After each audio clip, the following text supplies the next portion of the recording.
Welcome, I'm Catherine Magana here with Vince Stefano, Greg Carroll, and Steve Wolf. And here we are to give you a little bit of insights on planning and investing. But today's discussion, we're going to focus a lot on AI and the risk of AI. This is a continuation from a previous conversation we had a few weeks ago. But before we dig into that, just want to kind of give you a quick update.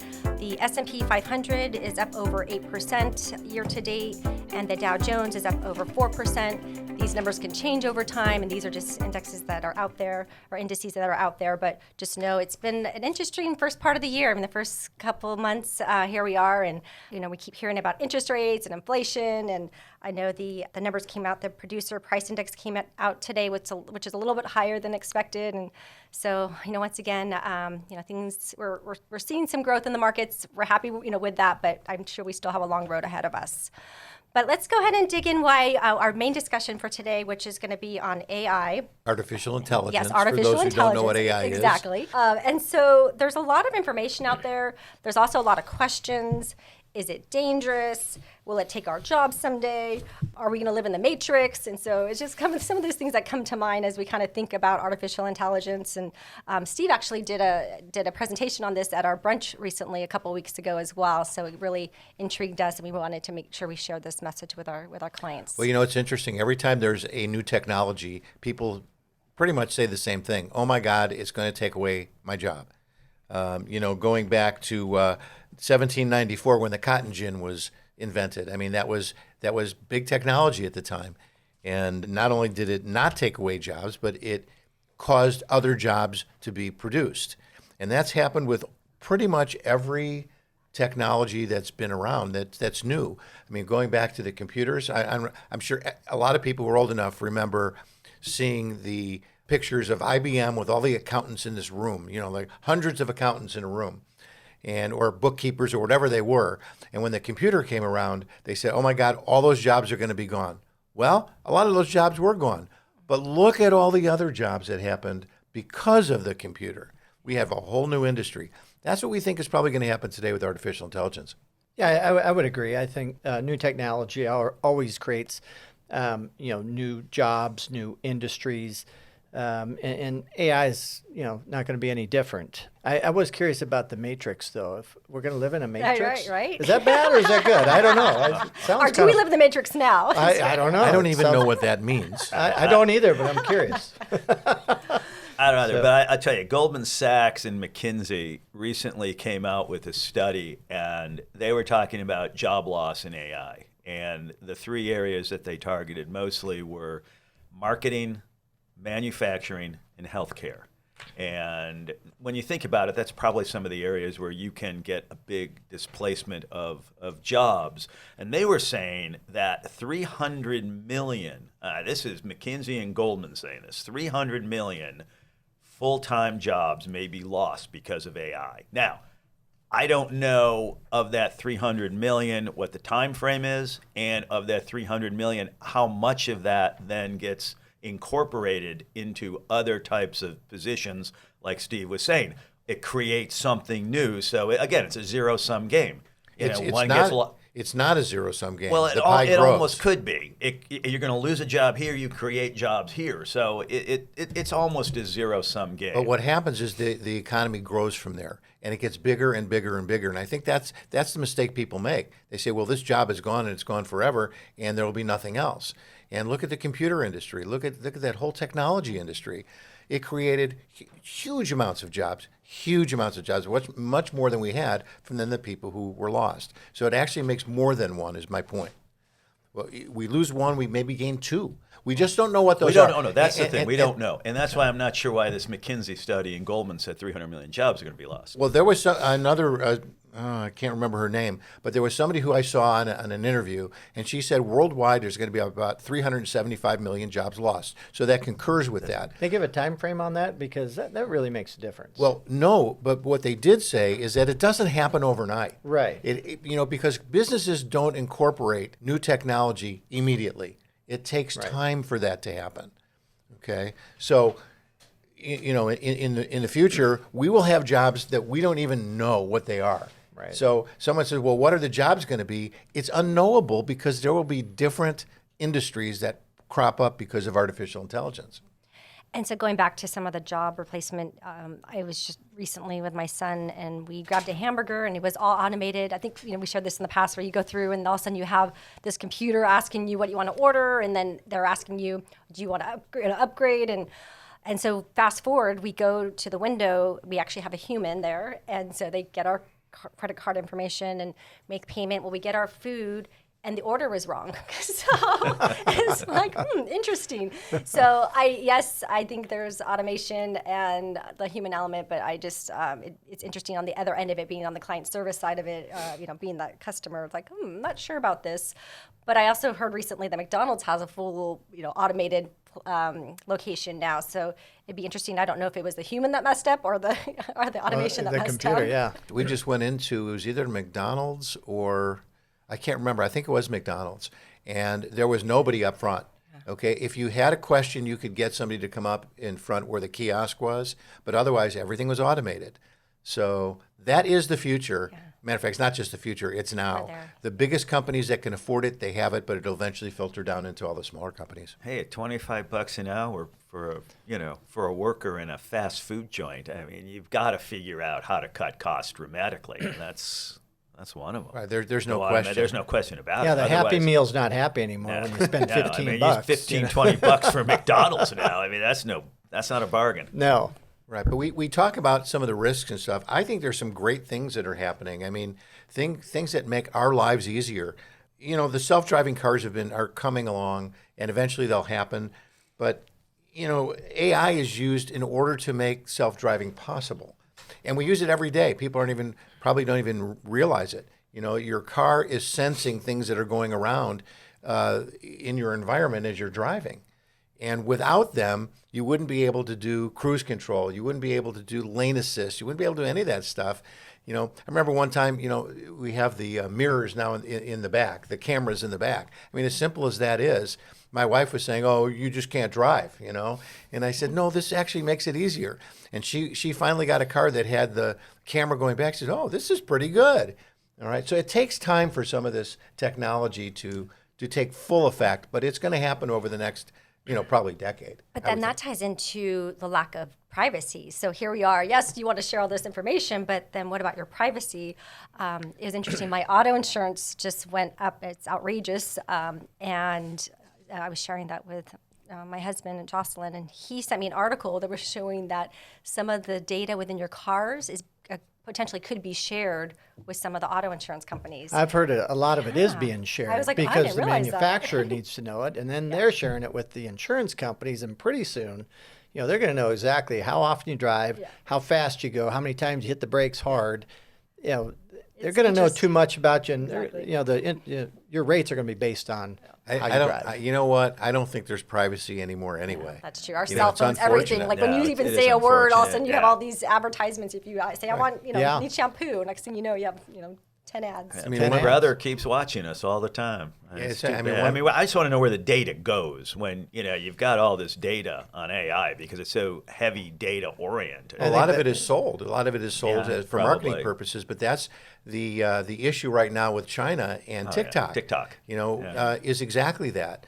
The Chinese communists own this particular social media outlet, and they get data like crazy. Even every keystroke that you do, whether you use it or not, or eventually delete it, they know what you've done. So I don't know if we can even expect privacy anymore.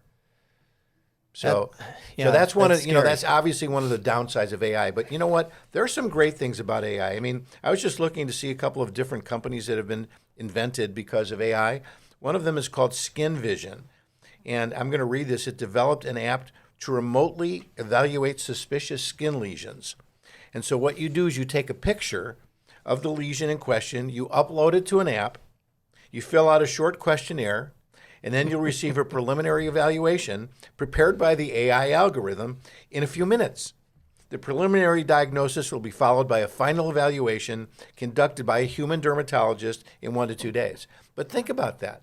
You take a picture of it, you upload it, your doctor says, here's what you got. I mean, that's a significant improvement, especially because I'm on speed dial with my dermatologist. I mean, they take so many things off my body, you know. If I had $1 for everything they took off, I would be as rich as probably Vince and Greg over here.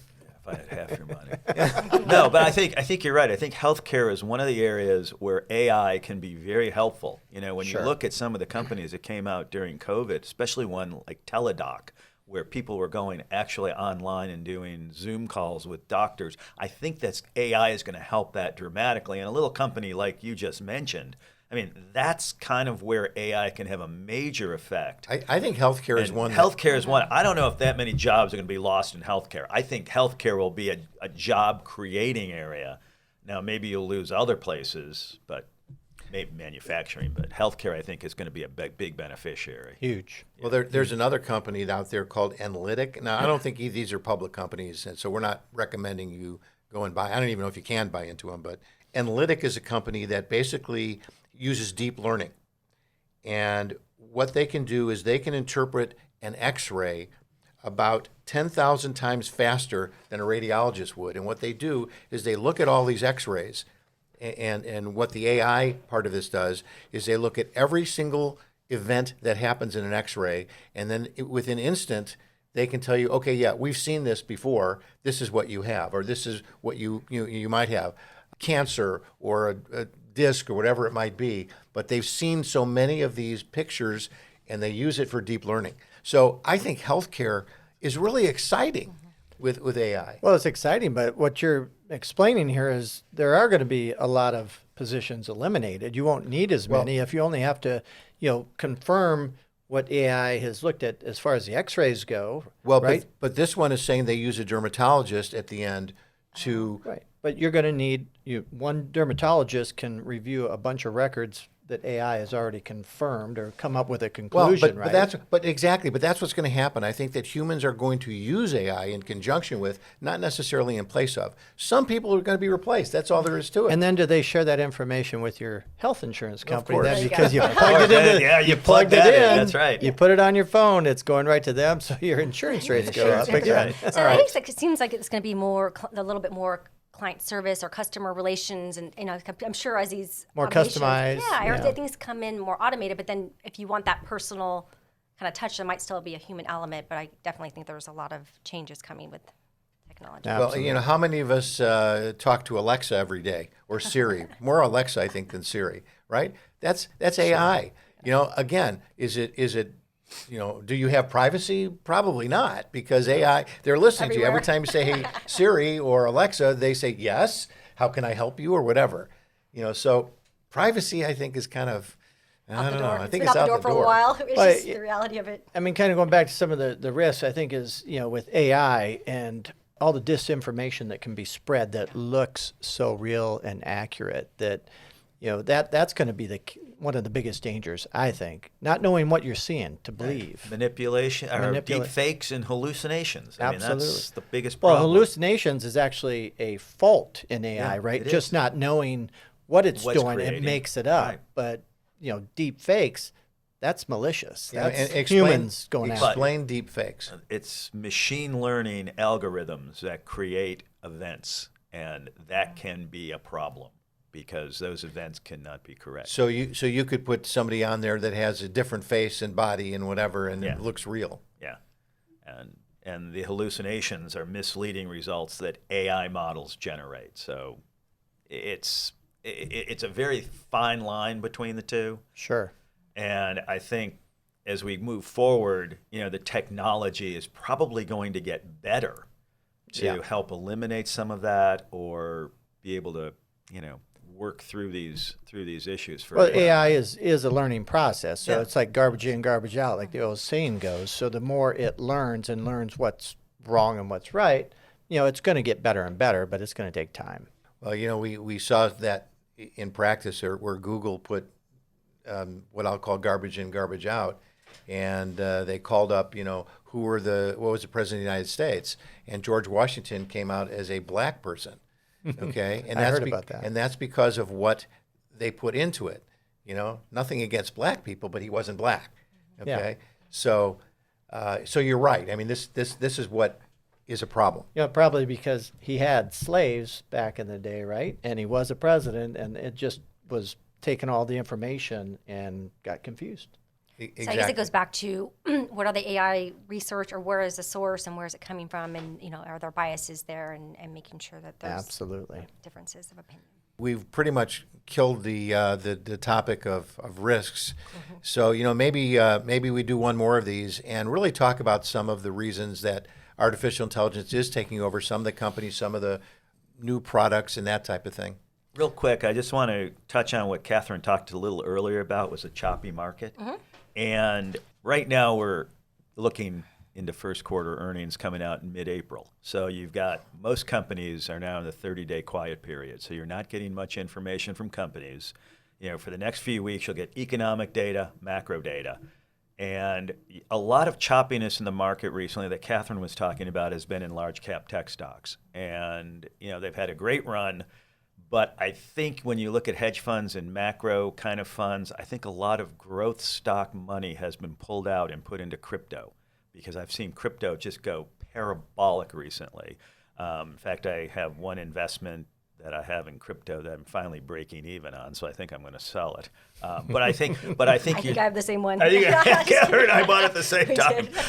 But no, I think you're seeing a lot of choppiness because money is flowing out of some of the bigger growth stocks and into crypto. So anyway, But that'll end once we get first quarter earnings coming out. All right. Well, I'm going to go back to my office and watch the Jetsons to find out what my future really looks like.